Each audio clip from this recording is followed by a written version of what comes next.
Welcome to our Power Bursts. And this is number 7. And Tara and I have a question today. And the question is, how do we listen to ask curious and constructive questions? Hey, Tara. Hi, Vicky. Yeah, so what happens when we listen? What usually happens when we're in a conversation with somebody and we are listening to them?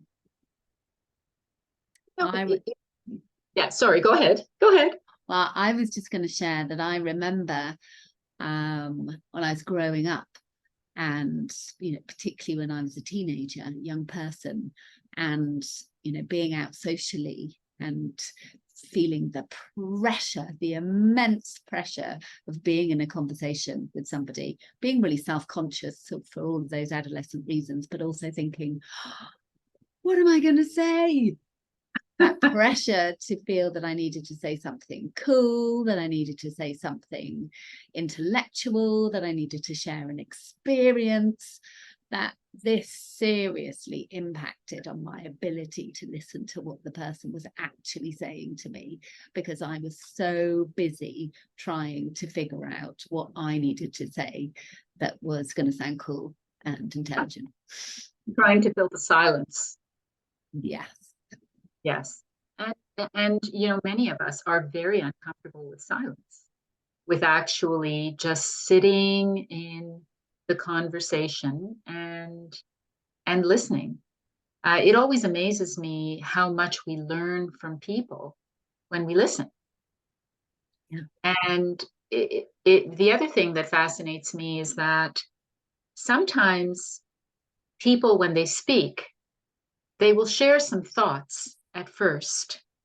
And if we don't necessarily respond right away to those thoughts, they will share more complex thoughts second or third, right? So as they're processing their mindset, they're delivering information that is extremely meaningful.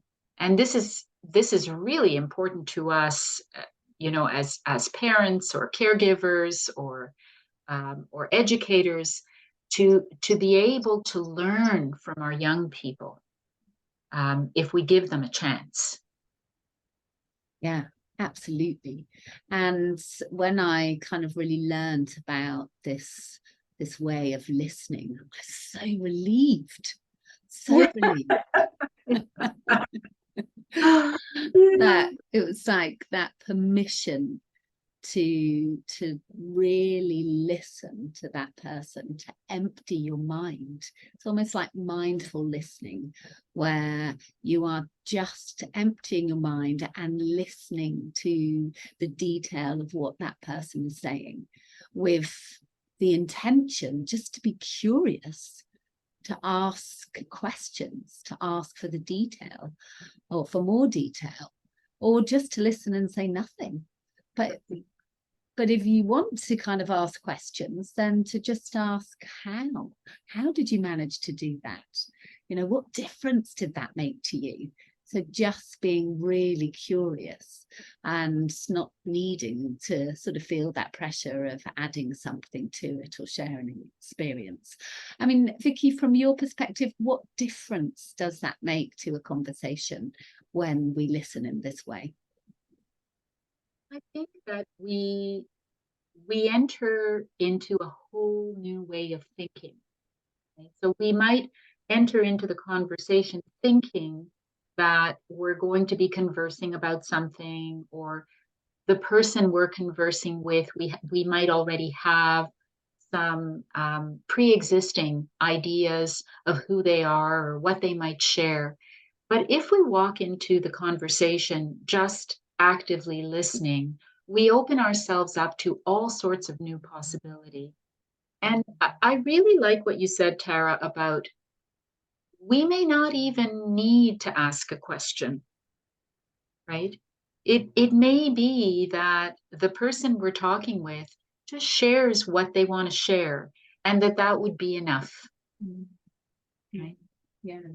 Because that's another, that could be another area that, and that is that if people feel pressure to ask a question, then this would disallow them from being able to fully listen. Yeah. Yeah. Wonderful. Thank you. Yeah, so important. So we would just like to invite you to notice yourselves and how you listen. And if you feel like trying out some of the things that we've spoken about today, so this idea of listening actively, listening constructively, emptying that mind and listening to understand rather than listening to respond, what difference might it make to your interactions with the people in your lives? Thank you, Tara. Thank you, Vicky.